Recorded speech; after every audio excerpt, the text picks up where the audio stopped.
So, tayo sa Calamba, Calamba Laguna. Then, yun si sir. Bale, in-offer niya sa atin tong kotse nila na EcoSport na rin. EcoSport na 2015 yata to. So, ganda, sariwa. So, nakakuha na kasi sila ng bagong car. Tapos wala silang parking. So, nag-inquire sila sa atin kasi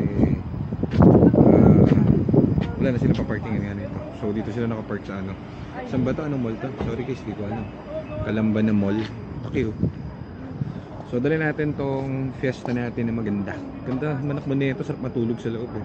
Pag nabiyahe. So, swerte makabili nito. So, ito. Check na natin si Bossing Joseph natin. Checkin niya muna yung EBS. Hindi makuha record dito kay Ato. Oh, ito bago rin to. Yung palitan yung nagpalit ng belt, palit din to eh. Yung reservoir pa. Pinalitan niya pati to. Water pump, basta lahat ng nasa loob, pinalitan niya one time. Nilipat ko yan kasi masyadong mahal na sa kasa. Ganda rito, lamig. So, checkin muna natin yung computer syempre. Tingnan natin kung may codes ba ito. Then kapag wala, hindi all goods. First owner naman sila, sir. Kaya goods na goods ibilin. Wala tayong pangamba pag bibili natin dahil pag first owner, complete documents yan and everything. So, mas maganda bumili pag ganun. And every nuts and bolts ng kotse nila alam nila. So, ganyan dapat yung bibilan nyo. So, katulad ni sir, every nuts and bolts ng kotse niya alam niya. Alam niya explain, alam niya sagutin lahat ng question about sa kotse. So, yun yung magagandang bilan. Wow, kulay green lahat. So, ayan, nag 8 din ha. Puro green. So, ayan. EBS goods din, no? BCM. Talaga ano yan, willing akong i-ayoko rin naman na Challenge lang sa ganyan sir. Ganda sir, naka-green lahat halos po. ano yan kasi ano lang kay Ago niyan. Kay Ford Agos. Oh, kay Ford Ago. Parang layo nyo kay Ford Agos. Lapit lang, Carmona lang yun. Carmona ba yun? Dito lang, sa may Yung Ford Ago. Muna sa kabilang side. Ang pyesa doon pare, gagarantiyahan kita, original, tapos 40% off. Hindi, yun nga yung Ang mahal sinasabi sa kanila, ko. labor. Ang sinasabi ko nga sa Ang kanya. mahal sa kanila, labor. Oo, labor. Sinabi ko mahal. nga sa kanya, sir, marami na kami nabilan ng Ford. Ngayon, yung Ford Ago, madalang sa pandinig namin yun na supply ang gawa. Ang lagi sa aming, oo, kung sino-sinong ibang shop, Ano yun ang yan? ano. Kay Ago kasi, pag pinasok mo sa sasakyan mo ng PMS yun, default yung scan. Sa kasa, babayaran mo yun. Oo nga, sir. Default, scan. Basta pinasok mo sa sasakyan sa kanya, PMS ka, default ka, scan. Kaya maganda pa, sir, naka-grill lahat yung ano, sir. Yung- Hindi, kaya nga, ang amin, talagang ABS ng bago, may warranty pa, andyan na resibo. Oo nga po, kita nga po rin. Yun ang huli kong pinalitan yan, 65,000. Sabi ko, putas susunod, may malaki pang sira to para mabigat ng dalhin. Pag paano, sir, palaki nga yung ano yan. Brand yan, andyan na resibo yan. 65,000 yan.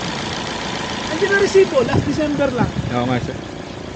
Pag mga ganyan, sir, katulad nyo, alam nyo every nuts and bolts ng kotse. Yes. Kaya yun yung hindi na namin sa tinitignan yung kotse pag ganyan. Ang gulong yan, kahit tignan mo gulong yan, iligo mo.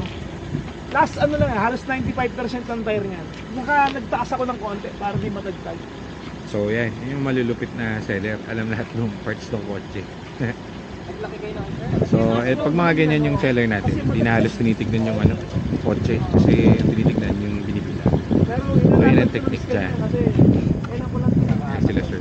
So, sa kanya nakapangalan yan mismo. So, eto guys, kung mga nagko-comment mga basher natin dyan, hindi kami nang lulobal ng unit kasi hindi kami naghahanap sa marketplace.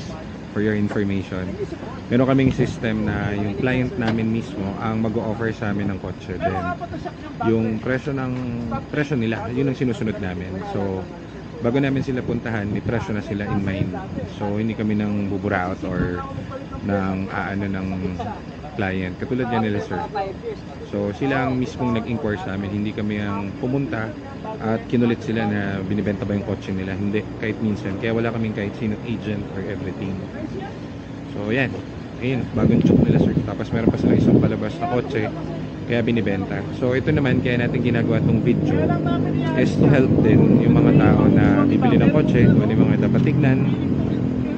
And syempre, yung isa din, hindi lang para makatulong, para din sa makita ng mga bumibili sa amin, nagtitiwala sa amin sa kotse, na ito yung pinanggalingan ng kotse nila. Kasi minsan, hindi mo na alam ngayon yung mga ibang mga manluloko, di ba? Kapag nandudugas ng papel, di mo alam saan nanggaling yung kotse. So at least ito, dinadocument namin para alam nung mga buyers namin kung saan nanggaling ang kotse. Di ba? So sa atin lang yan. Yan. Kaya dinadocument natin yan maigi.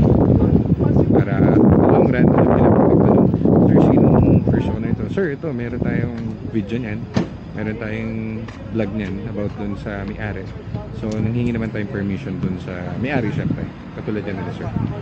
Ayan ang mga legit. Kapag may hocus-pocus ang kotse, hindi papayagan magpa-picture or magpa-video. So, yan lang yan. So, ito, goods na to. Sa presyo ni sir, bili na natin. Hindi natin sasabihin yung presyo kasi syempre, confidential yun. Malaman nyo pa kung magkano kita ko.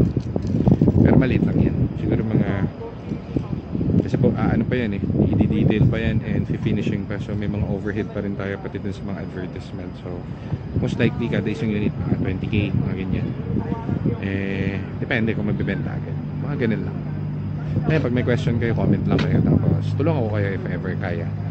Yung mga basher naman natin, mambash lang kayo na mambash. Kung ano na pinag-isabi nyo, hindi ko naman naiintindihan.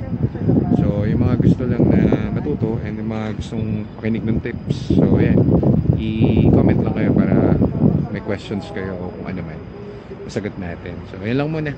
So, mamaya, kakabayaran na to for sure. Ganda rito sa Laguna, lamig.